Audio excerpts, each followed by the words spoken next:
Bueno, aquí estamos otra vez para estudiar el texto de Daniel y en este video vamos a querer ver si podemos terminar lo que es el resto del capítulo 11 de Daniel juntamente con el capítulo 12 también de Daniel.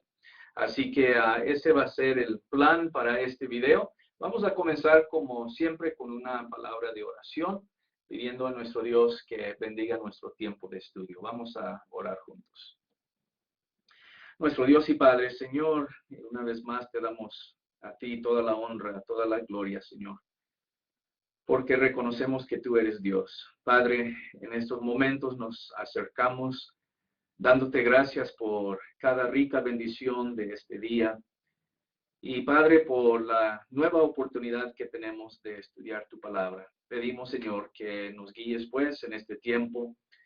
Y que, Padre, al estudiar tu palabra, Señor, podamos llegar a entender mejor lo que ahí encontramos, Padre. También que podamos, Señor, aplicar las cosas que aprendemos y estudiamos a nuestras vidas. Señor, en fin, queremos siempre ser tus siervos, Padre.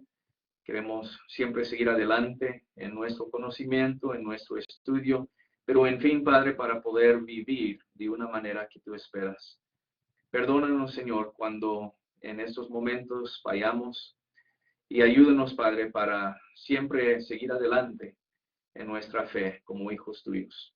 Bendícenos una vez más en este tiempo de estudio. Gracias te damos, Señor, nuevamente por este libro tan hermoso de Daniel. En el nombre de Cristo, nuestro Salvador, oramos y te damos gracias. Amén. Muy bien, hermanos, vamos a recordar dónde estábamos la vez pasada en el video anterior a este. Estábamos ahí en el centro del capítulo 11, donde estábamos viendo que el capítulo 10, 11 y 12 forman una sola visión en las cosas que van a suceder o iban a suceder en el último tiempo de Israel, en los postreros días del tiempo de Israel, el tratamiento de Dios con su pueblo final.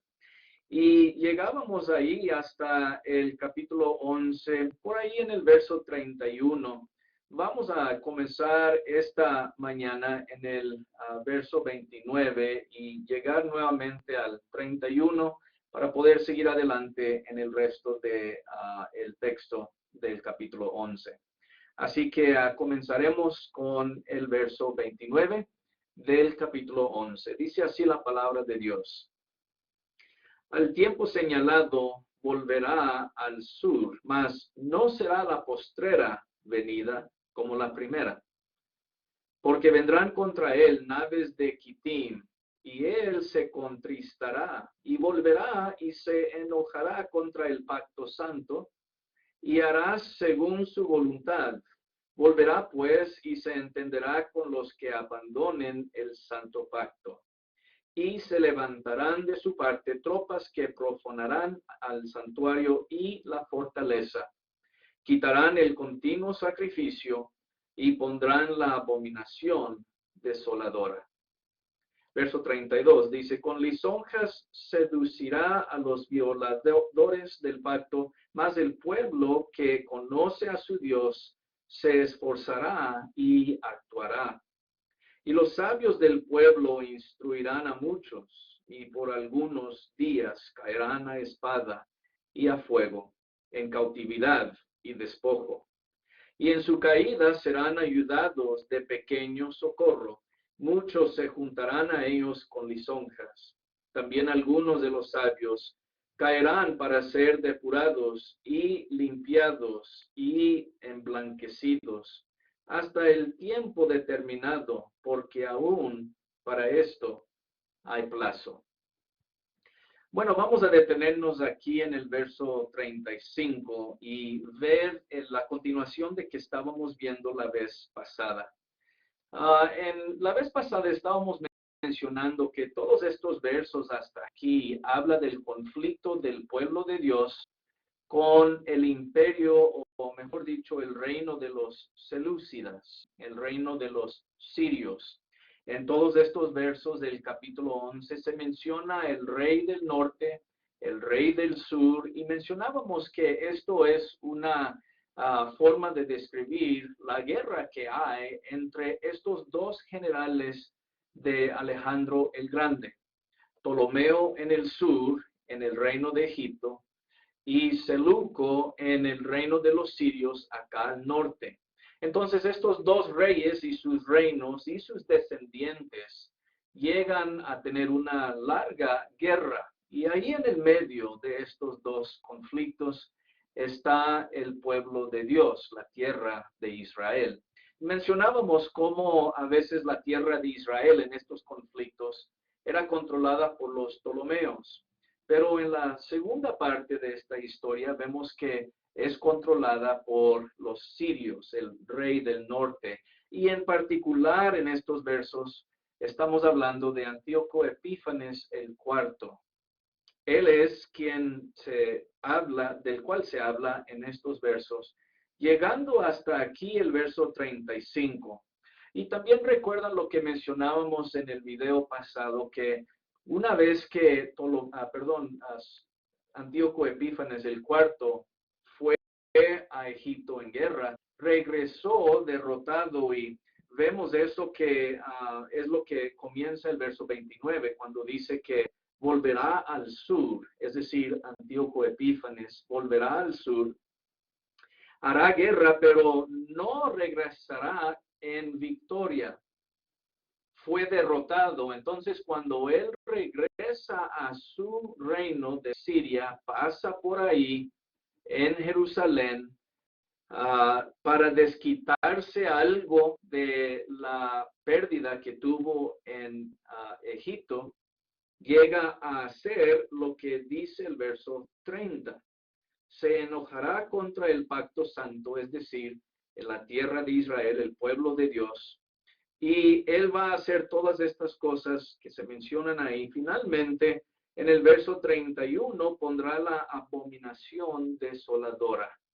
Y esto se refiere, ¿verdad?, al altar que erigió ahí en el templo Aseos, y luego sacrificó un puerco sobre el altar, así profanando al templo.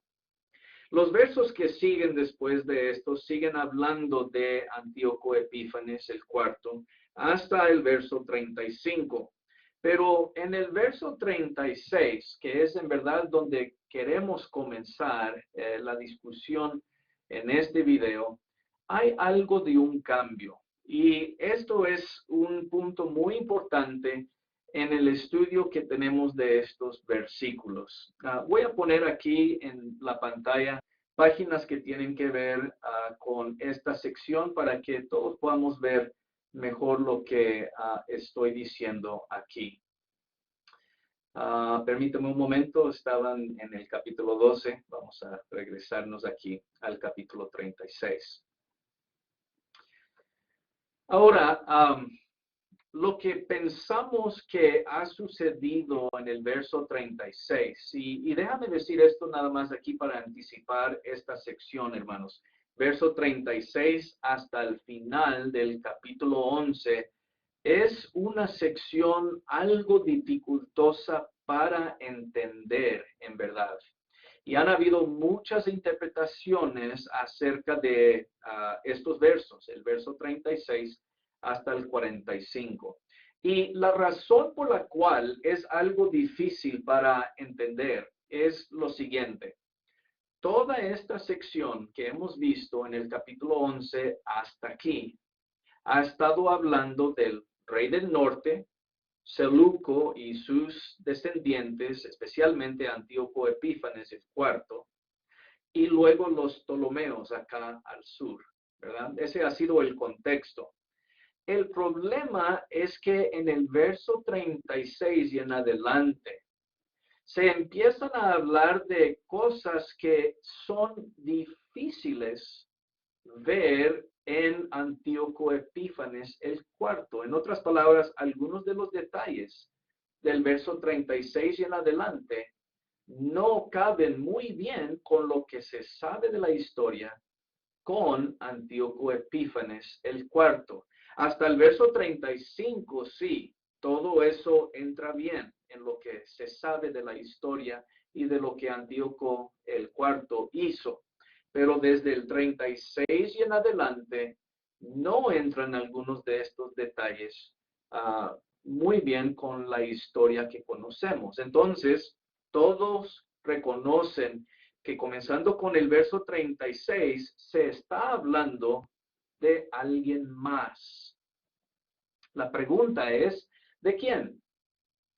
Hemos estado hablando de Antíoco Epífanes, el cuarto, pero si los versos 36 en adelante no siguen hablando de él, ¿de quién hablan? Se han propuesto algunas ideas, ¿no? Como siempre en las diferentes interpretaciones que se dan a pasajes bíblicos un poco difíciles, hay variación de interpretaciones. Les quiero presentar algunas que se han mencionado.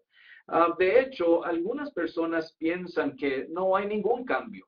Es decir, que todavía, como el resto del contexto, se está hablando de Antíoco Epífanes el cuarto, desde el verso 36 en adelante. Como digo, es difícil apoyar esa interpretación por completo, ya que algunos de los detalles no entran, algunos de los detalles históricos. Entonces, ¿cuáles han sido otras posibilidades para entender todavía la referencia el rey del norte en los versos 36 al 45? Porque vemos que eso no cambia. Es decir, la designación que se ha visto hasta aquí, el rey del norte, todavía se va a utilizar. Entonces, aquí es la razón por la cual es un poco difícil.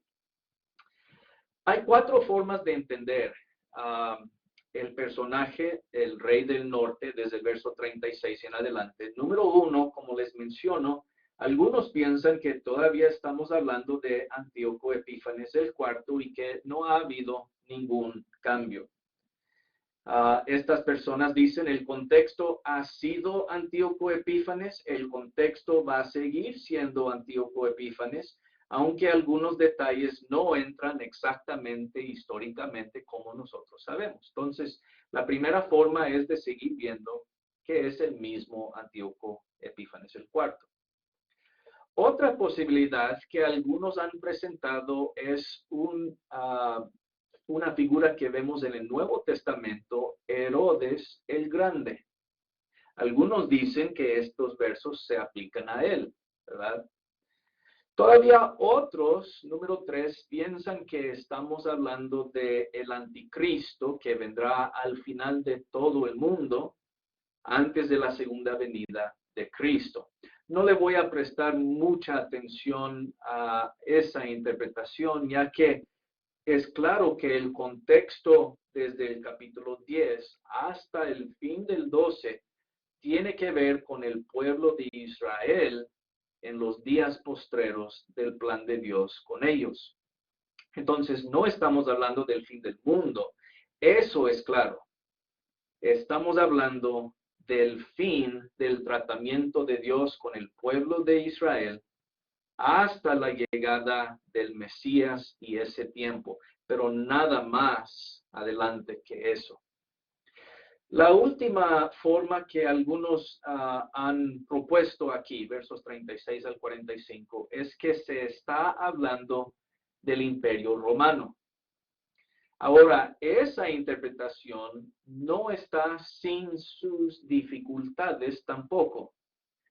Yo creo que debemos entender los versos 36 al 45 de esta forma. En otras palabras, mi pensamiento y lo que van a ver aquí en las páginas es que se está hablando del Imperio Romano, desde aquí hasta el final.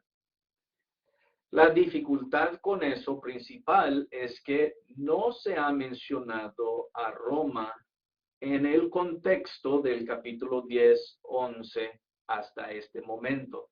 Y no hay nada en el texto que nos diga con certeza, ahora estamos viendo a Roma. Entonces, aún esa interpretación es un poco difícil de apoyar porque Roma no ha entrado en el contexto del capítulo 11 hasta aquí. Entonces, de las 4 interpretaciones que se han propuesto para estos versos, esas son las opciones. Como digo, en contra del primer opción, que es Antíoco Epífanes, algunos de los detalles no tienen que ver con lo que conocemos de la historia. Algunos han dicho, bueno, tal vez es uno de los descendientes de Antíoco Epífanes, es decir, que todavía se está hablando acerca del reino selúcida, solo que no de Antíoco Epífanes el cuarto, sino a uno de que vino después de él. Y eso es posible. Eso es una posibilidad también. Que el rey del norte, en el 36, ya no habla específicamente de Antíoco Epífanes el cuarto, sino uno de sus descendientes, pero todavía manteniendo en mente el reino de los selúcidas, los sirios.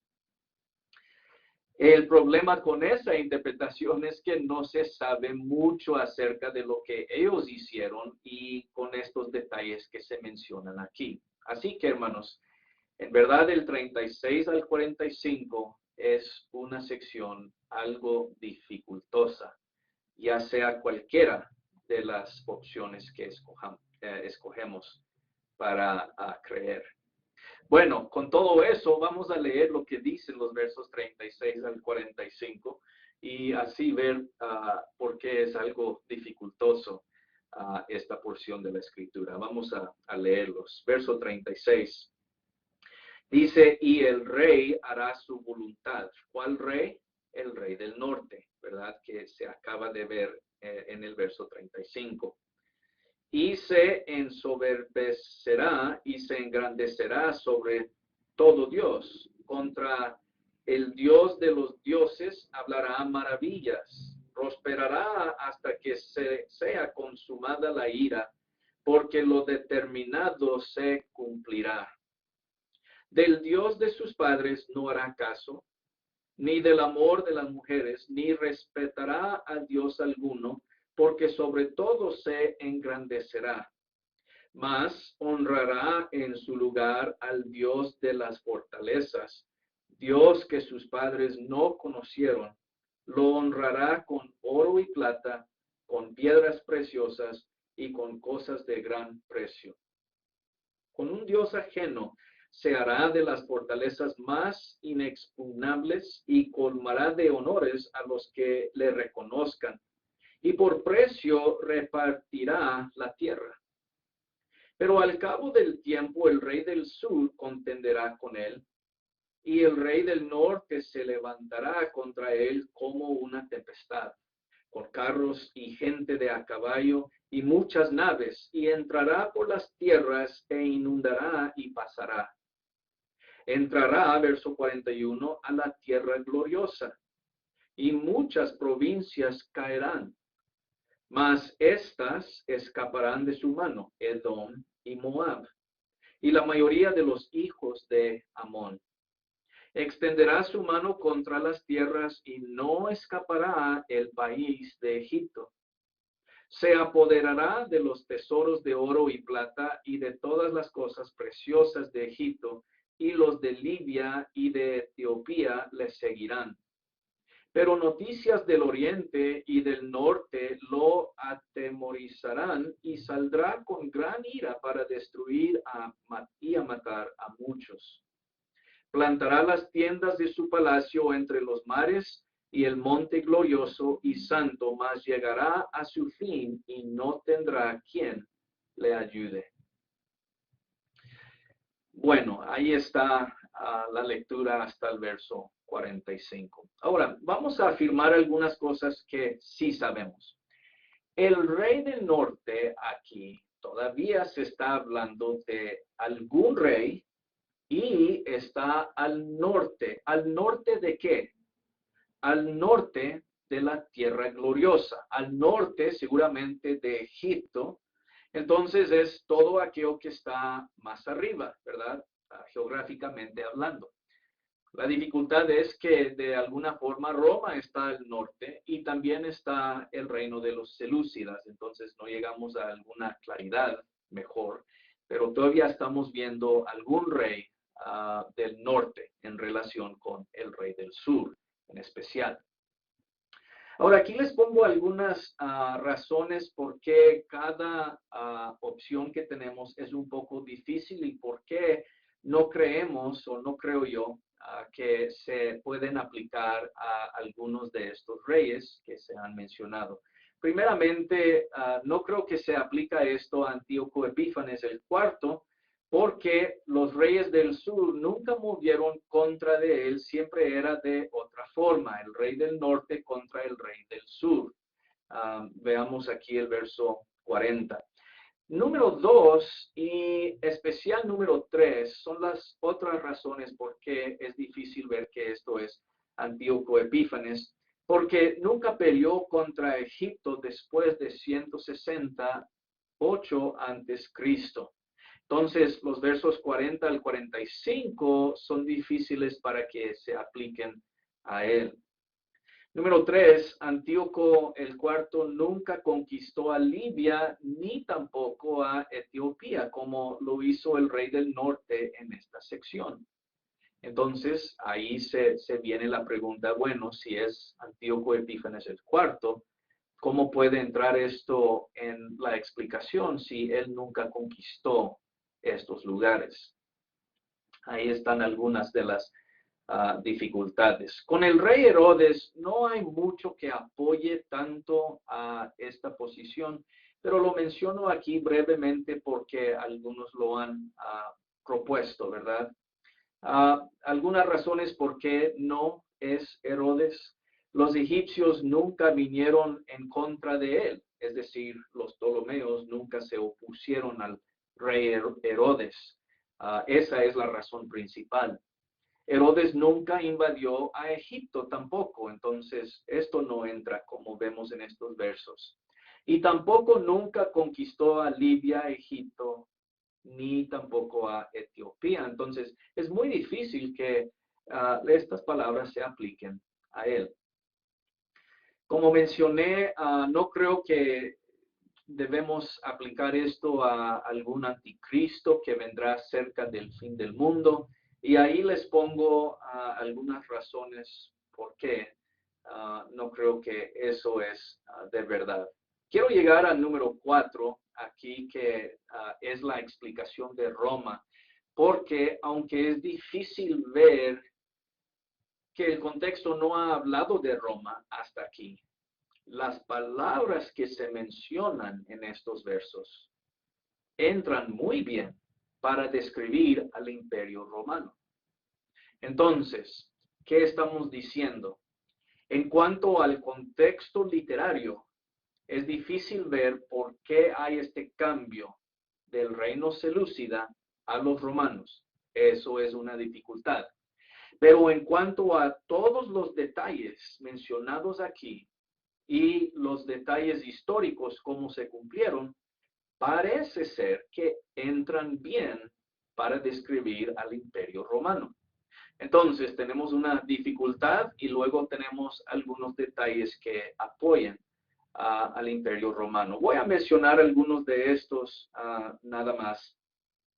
Y así para ver cómo es posible, por lo menos, que esto hable del Imperio Romano. Quiero señalar aquí, número 3. Voy a ponerle una línea amarilla aquí en la pantalla. Mucho de lo que vemos en estos versos, del 36 al 45, entran bien con las palabras vistas en Mateo capítulo 24. Bueno, no solo el verso 21, como dice aquí la página, pero en todo lo que se habla en Mateo 24. Roma queda bien con los detalles mencionados aquí. También, número 4, estas consideraciones nos ayudarían para ver que la visión termina con el año 70 después de Cristo, en armonía con Daniel capítulo 12, versos 6 al 7. En otras palabras, lo que estoy diciendo con número 4 es que desde aquí, verso 36 del capítulo 11, hasta el final del capítulo 12, Roma entra muy bien en esta descripción. Y por eso se ve la posibilidad que aquí hay este cambio en el contexto. No termina con los versos 45 solamente, termina con capítulo 12, verso 13, el contexto general, ¿sí? Y otra vez Roma entra muy bien aquí.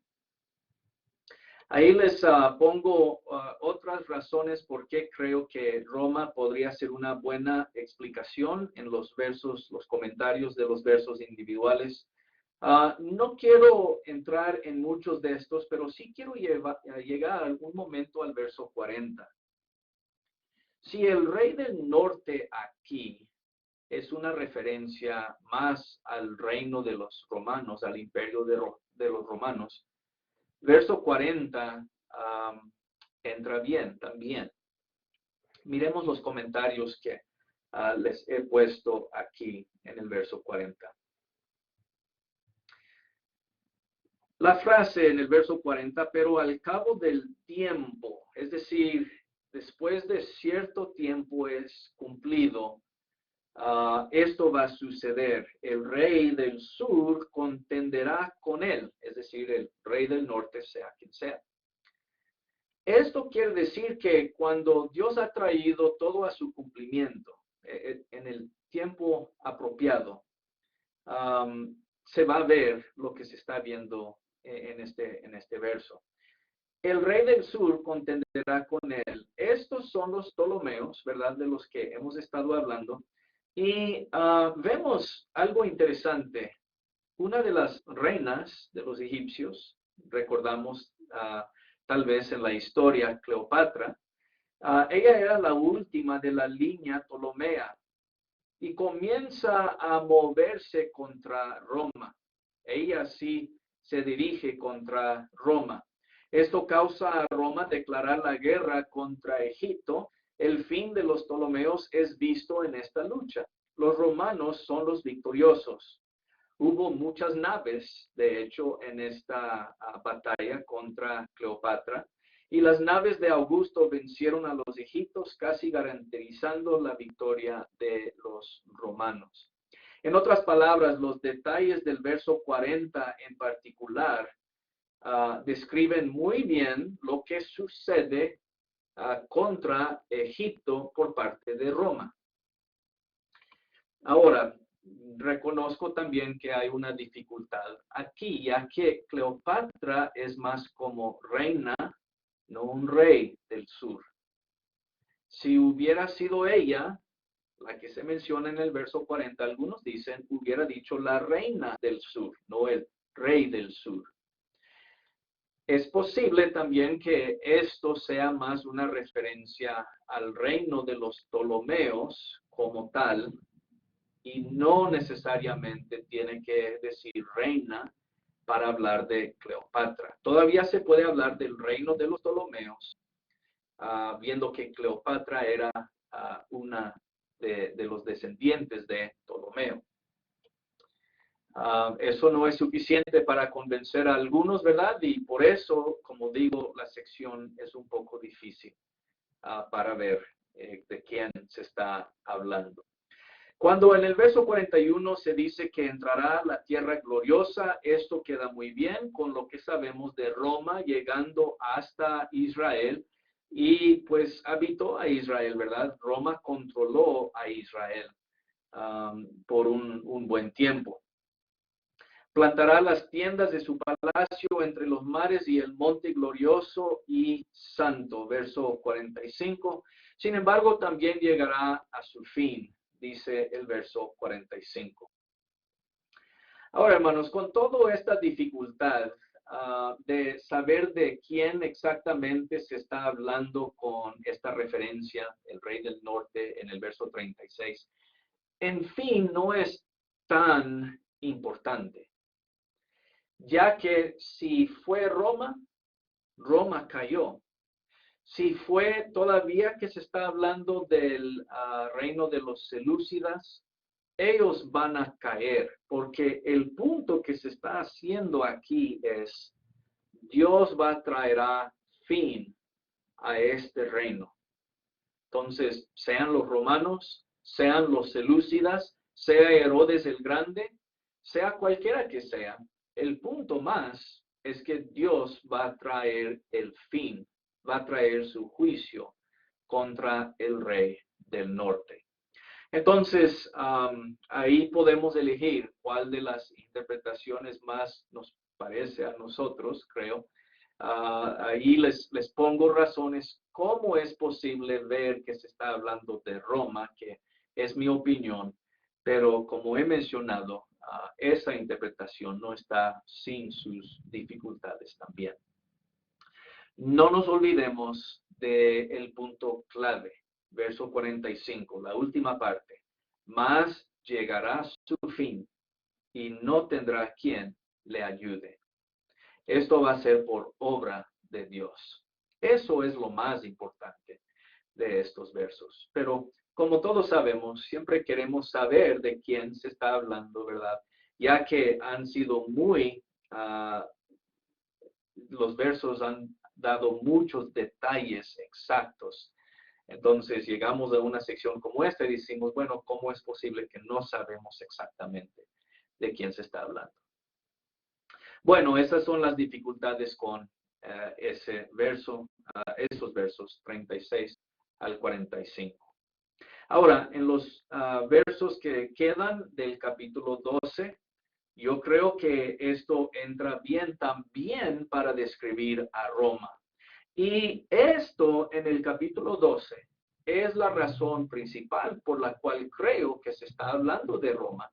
Porque algunos detalles que se ven aquí no describen a los selúcidas, no describe a Herodes, no describe a nadie más, sino a Roma y el pueblo de Dios, Israel. Y por eso, hermanos, creo que desde el 36 hasta aquí estamos hablando de los romanos contra Israel, porque en el plan de Dios, ya estamos ampliando el contexto un poco más.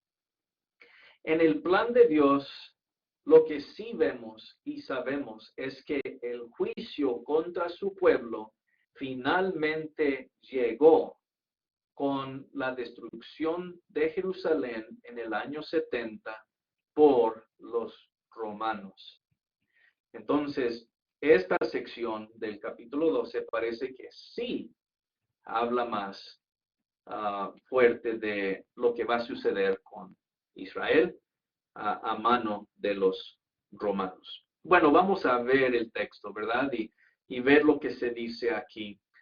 Los primeros 3 versos es lo que queremos considerar porque aquí se va a hablar de Miguel, el gran arcángel, el campeón del pueblo de Dios, ¿verdad? El duro en cuanto a las luchas, cuando la nación de Dios estaba involucrada. Aquí se presenta Miguel. Vamos a leer, pues, estos primeros 3 versos. En aquel tiempo se levantará Miguel, el gran príncipe que está de parte de los hijos de tu pueblo. Y será tiempo de angustia, cual nunca fue desde que hubo gente hasta entonces. Pero en aquel tiempo será libertado tu pueblo, todos los que se hallen escritos en el libro. Y muchos de los que duermen en el polvo de la tierra serán despertados, unos para vida eterna y otros para vergüenza y confusión perpetua. Los entendidos resplandecerán como el resplandor del firmamento, y los que enseñan la justicia a la multitud como las estrellas a perpetua eternidad. Vamos a detenernos aquí. ¿De qué estamos hablando? Bueno, primeramente vemos que en el verso 1 se nos dice, en aquel tiempo se levantará Miguel. Estamos hablando del mismo tiempo general, tiempo de los selúcidas posiblemente, tiempo de los romanos posiblemente, pero es el tiempo del que se ha estado hablando. No hay un cambio, el verso 1, para hablar del fin del mundo. Ese es el punto que estoy diciendo. No hay nada que indica que ahora nos estamos trasladando del tiempo de los selúcidas y los ptolomeos, nos estamos trasladando ahora sí al final del mundo antes de la segunda venida de Jesús. No hay nada que nos indique eso. Es en el mismo tiempo del que se ha estado hablando. Entonces, tenemos que quedarnos ahí. El texto sí nos dice eso. Es muy importante.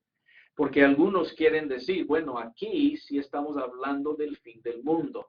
Pero si ponemos atención a lo que el texto sí nos dice, es el mismo tiempo del que hemos estado hablando.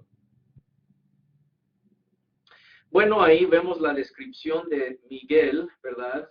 El gran príncipe de tu pueblo. Sabemos que estamos viendo a el pueblo de Israel, ¿verdad? El pueblo de Dios aquí. Es el contexto todavía del tiempo de Israel. ¿Esto será un tiempo de angustia? Bueno, claro que sí. Aún si estamos hablando todavía del tiempo de los selúcidas, eso fue un gran tiempo de angustia, ¿verdad? Antíoco Epífanes el cuarto, todo lo que él hizo, tiempo de angustia. Y lo que vino después, el tiempo de los romanos, y cuando los romanos entraron a la tierra prometida, también era un tiempo de angustia. Entonces, Roma o los selúcidas es lo mismo, era tiempo de angustia en ambos reinos y en ambos tiempos. Otra vez llamo nuestra atención a Mateo capítulo 24 porque el contexto ahí de todo lo que Jesús está hablando del juicio que vendrá contra Israel, contra Jerusalén, eso sí es en el contexto de Roma. Y mucho de lo que dice allá el Señor, Mateo 24, todo el capítulo, y de lo que se menciona aquí, entra muy bien. Por eso digo, es posible que esto sea, que está hablando de los romanos en general. Bueno, todos los que se hayan escritos en el libro van a ser salvos, ¿verdad? Y el Señor Jesús otra vez en Mateo 24 habla de que algunos van a ser salvos mientras que otros no. ¿Quiénes van a ser salvos? Los fieles, los que ponen atención a lo que Dios les ha dicho. Y otra vez en Mateo 24, verso 21, el Señor Jesús hace referencia a Daniel. Y él dice, el lector debe entender las palabras de Daniel. Entonces, si Mateo 24 está hablando del tiempo de los romanos, y claro que eso sí es el tiempo de los romanos, los selúcidas ya han pasado, y Jesús hace referencia al profeta Daniel, es muy posible que el capítulo 12 esté hablando de los romanos, ¿verdad? Bueno, verso 2 ha sido algo de dificultad, porque ahí en el verso 2 se mencionan que algunos que duermen en el polvo van a levantarse, van a resucitar. Y algunos que han apoyado que esto es una referencia al fin del mundo, dicen, aquí está la prueba que se está hablando del fin del mundo, pues estamos viendo la resurrección. Pero esto aún queda con lo que entendemos del tiempo cuando Jesús estuvo en la tierra, en el tiempo de los romanos y de Israel en el primer siglo, ya que muchos resucitaron, nos dice el Nuevo Testamento, en estos días. No era algo nuevo, ¿verdad? Así que el verso 2 no tiene que hablar del fin del mundo. Miren aquí el párrafo que les pongo en el verso 2. Si me permiten un momento, voy a leerlo y ustedes lo pueden leer conmigo. Estoy aquí. Déjame resaltarlo. ¿Es esto una referencia a la resurrección final? Hago la pregunta. No creo, yo en lo personal. Esto parece ser algo relacionado con el tiempo de los judíos en el primer siglo, por lo que hemos dicho en el contexto. Todo el contexto apoya más esa idea. Puede ser una forma simbólica de hablar de la renovación que experimentará el pueblo de Dios por la venida del Mesías. Algunos han pensado que eso es más una idea simbólica posible. Pregunto también, ¿puede ser el rescate de la nación de su servidumbre a la nación romana? Eso es posible también. Veando a Ezequiel 37, donde se dice que el pueblo de Israel es como todos esos esqueletos que se ven en el valle de huesos, y esos huesos vienen a tener vida, y esto describe la renovación que Dios iba a traer al pueblo de Israel. ¿Es posible que esta resurrección se refiere a algo así? Sí, es posible, como les explico ahí. No creo que es tanto todo ese tipo de cosas. Creo que se habla de lo que va a suceder, que van a haber algunos que resucitan, literalmente, en ese tiempo, como vemos aún en el mismo ministerio del Señor Jesús. Es decir, es algo que pasó en ese tiempo. No tiene que describir al fin del mundo como tal. Aunque va a haber una gran resurrección en el día final también, ¿verdad? Pero eso es algo que el Nuevo Testamento nos dice, no algo que el Antiguo Testamento presenta tanto. Bueno, dice verso 3, los entendidos resplandecerán como el resplandor del firmamento, los que enseñan la justicia a la multitud como las estrellas a la perpetua eternidad. ¿A qué se refiere eso? Bueno, allá en el tiempo del Señor, el Señor dice, el que lea, que también entienda lo que está escrito en el profeta Daniel. En otras palabras, la persona que tiene entendimiento es el que vuelve a Daniel para entender que se está cumpliendo lo que se está hablando aquí. Y por eso el Señor hace referencia a Daniel, creo. Cuando ustedes vean a los romanos que están rodeando, cuando ustedes vean la abominación que causará desolación, ahora no en referencia a un sacrificio sobre el altar, como fue con el tiempo de Antíoco Epífanes. El término desolación y la abominación desoladora se va a referir a los romanos que están listos para destruir al templo y a la ciudad de Jerusalén. Bueno, eso lo veremos, me estoy adelantando un momentito. Miremos al verso 4. Bueno, todo esto va a suceder, versos 1 al 3. Pero tú, Daniel, cierra las palabras y sella el libro hasta el tiempo del fin. Muchos correrán de aquí para allá y la ciencia se aumentará. Miremos el verso 4, ese es un punto muy, muy, muy importante. Lo que sí es cierto es que de lo que se está tratando aquí, capítulo 10, 11, 12 en especial, es algo que todavía queda muy lejos en el futuro. Si estamos bien en decir que Daniel fue escrito, el libro fue escrito por ahí en los 560 hasta 530, más o menos en esa fecha, antes Cristo, este verso tiene mucho sentido. ¿Por qué? Porque queda mucho tiempo todavía para que se cumplen estas cosas. Cuando Roma viene, van a ser unos 500 años más tarde. Y por eso se le dice a Daniel, guarda esta visión, sella este libro, porque faltan todavía unos 500 años, más o menos, para que se cumplan estas cosas. Casi 600 años, podemos decir. Entonces, cierra esto. No tiene que ver contigo, no tiene que ver con tu pueblo ahora, pero sí tiene que ver con tu pueblo en los días postreros del pueblo judío, cuando Roma viene y destruye el templo y la ciudad.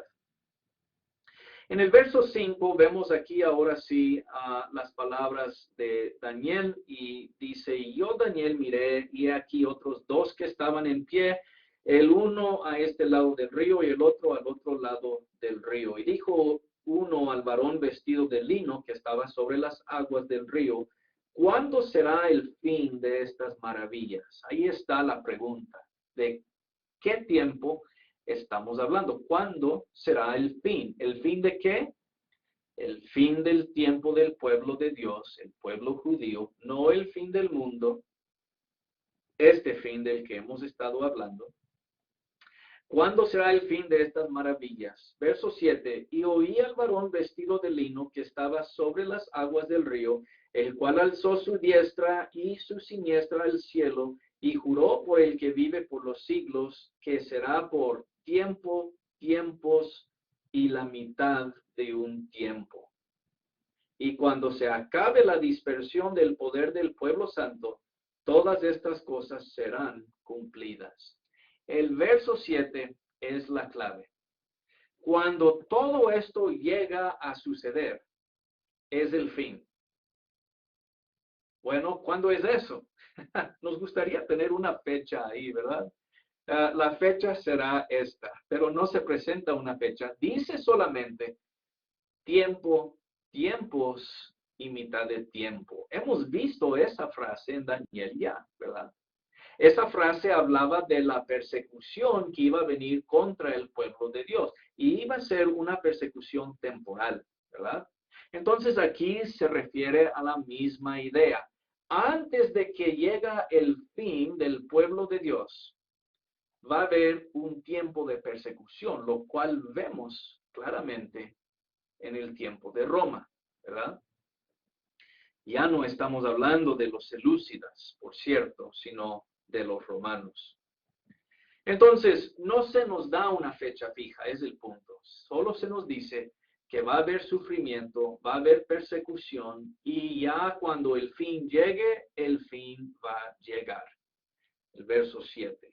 Cuando se acabe la dispersión del poder del pueblo santo, todas estas cosas serán cumplidas. En otras palabras, cuando ya llega el fin, el pueblo es destruido. Ya no hay más que eso. Verso 8, tal vez nos sentimos como Daniel un tantito aquí. Yo oí, mas no entendí. Me río porque yo me he sentido así a veces leyendo este libro, ¿no? No es uno de los más fáciles, así que aún Daniel no entendía, ¿verdad? Yo oí todo lo que decía, pero no entendí. Y dije, Señor mío, ¿cuál será el fin de estas cosas? Bueno, ahí está la pregunta otra vez. ¿Cuándo va a ser el fin? ¿Qué podemos ver para decirnos que estamos en el fin o que este tiempo ha llegado? ¿Cuál es la señal? ¿Hay algo que nos indique? Verso 9. Él respondió, anda Daniel, pues estas palabras están cerradas y selladas hasta el tiempo del fin. Wow, qué respuesta se le da a Daniel. ¿Qué se le dice? Daniel, esto no es para ti, no es para tu tiempo. Esto va a suceder en el futuro, por lo menos 500 hasta 600 años, ¿verdad? Cuando venga el Mesías, cuando los romanos lleguen y destruyen la ciudad. Pero se le está diciendo a Daniel, en fin, no hay que hablar de una fecha. Esperas una fecha, pero no se te va a dar una fecha. Va a haber sufrimiento y persecución, eso sí. Y cuando todo quede destruido, puedes saber con certeza que ha llegado el tiempo, pero no te voy a dar una fecha. No es nada diferente de lo que vemos en toda la Biblia, ¿no?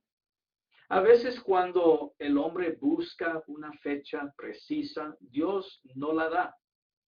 Solo dice que hay que estar listo. Solo dice que esto no va a suceder por un buen tiempo, está para el tiempo del fin, más adelante en el futuro. pero nunca se le da una fecha al ser humano, y aquí no se le da una a Daniel. Uno tiene que ver que cuando se cumplen estas cosas, bueno, esa es la fecha. Entonces vemos que no se le da algo más seguro a Daniel en cuanto, algo más específico, mejor dicho, en cuanto a una fecha, cuándo va a suceder todo esto. Verso 10. Muchos serán limpios y emblanquecidos y purificados. Los impíos procederán impíamente, y ninguno de los impíos entenderá, pero los entendidos comprenderán. En otras palabras, cuando llega este momento, van a haber muchas personas que no entienden. ¿Por qué? Porque no van a leer la palabra de Dios en Daniel, pero otros sí. Algunos se van a dar cuenta de que lo que hablaste tú acá se está cumpliendo en sus tiempos. Algunos sí se van a dar cuenta.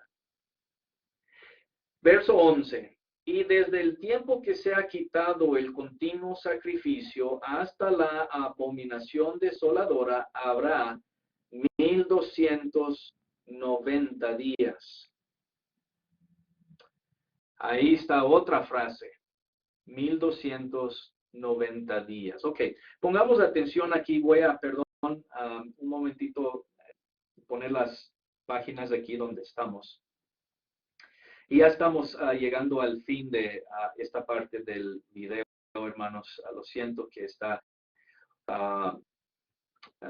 un poco más largo, ¿verdad? Queremos cerrar el tiempo aquí del capítulo 12 en un solo video. 1290 días. ¿A qué se refiere? Mira lo que dice. Desde el tiempo que se ha quitado el continuo sacrificio hasta la abominación desoladora habrá 1290 días. ¿Literal o simbólico?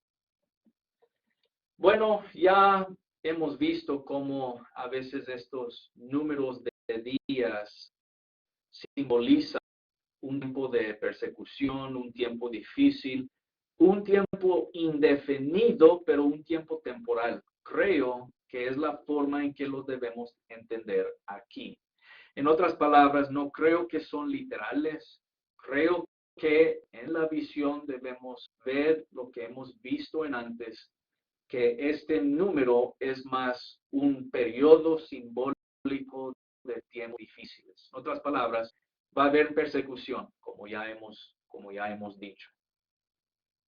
Ahora, si vemos en el en el verso 12, otra referencia a tiempo. Miremos esto junto, dice, pero bienaventurado el que espere y llegue a 1335 días. Otra fecha, o por lo menos no fecha, pero otro periodo de tiempo. Ahora, ¿qué tenemos aquí? 1290 días es el tiempo que representa persecución. 1335 días, ¿qué representa? Bueno, esto representa el tiempo de bendición que vendrá después del tiempo de persecución. En otras palabras, tampoco es una referencia a un número específico de días, ya que eso no entra en lo que sabemos de la historia tampoco, sino que es un símbolo para lo que viene después de la persecución. Es decir, cuando Roma se acerque, cuando Roma llegue para destruir al templo y a la ciudad, periodo 1290 días. Los que sobreviven ese tiempo, los que se salvan de ese tiempo, los que salen de Jerusalén en ese tiempo, llegan a los 1335 días y han sobrevivido, han salido del tiempo de persecución. Cuando Roma destruyó a Jerusalén, no murieron todos los judíos. Muchos escaparon. Y creo que esta referencia final de 335 días, bienaventurados aquellos que pueden pasar este tiempo difícil que va a venir. Jesús, otra vez en Mateo 24, va a decir, cuando ustedes miran que se acerque la abominación desoladora, el que entienda que lea el profeta Daniel, huyen a los montes, dice el Señor. Deben salir de la ciudad porque está destruida. Y se sabe que muchos en ese tiempo salieron de la ciudad de Roma, sobrevivieron, pasaron el momento de juicio. ¿Por qué? Porque pusieron atención a las palabras de Daniel. Entonces, ambas referencias, hermanos, no creo que son referencias a un tiempo literal. Creo que son símbolos. Uno que habla de la persecución y una que habla de personas sobreviviendo y saliendo de la persecución y la destrucción de toda la ciudad. Si tratamos de sacar cuentas con estos días y años, que han mencionado, son símbolos, como muchas cosas que hemos visto en este libro. Finalmente, el verso 13. Y tú, Daniel, irás hasta el fin y reposarás. Y te levantarás para recibir tu heredad al fin de los días. Creo que esta es la forma de Dios diciendo, Daniel, tú has hecho tu trabajo, has hecho tu ministerio, has hablado de lo que vendrá en el futuro. Ahora te toca a ti descansar. Pero cuando lleguen estos días, cuando finalmente se están cumpliendo estos días, simbólicamente tú te vas a levantar de nuevo y vas a recibir la heredad. En otras palabras, cuando todo esto llega a cumplirse en el tiempo de Roma, es como si Daniel se pusiera de pie de nuevo y dijera al pueblo en ese entonces de lo que yo hablaba. Por eso el Señor es como si Daniel se estuviera poniendo de pie de nuevo y diciendo, ¿recuerdan lo que escribí siglos atrás? Aquí está, finalmente sucediendo. Entonces, no es que Daniel va a levantarse en aquel tiempo literalmente de los muertos, pero simbólicamente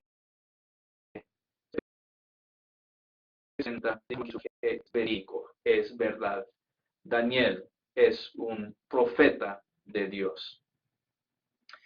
Bueno, hermanos, es así como llegamos al final del libro de Daniel. Seguramente un libro tan hermoso, un libro con muchas verdades que podemos aplicar, una teología excelente, y sí, pasajes algo difíciles para comprender.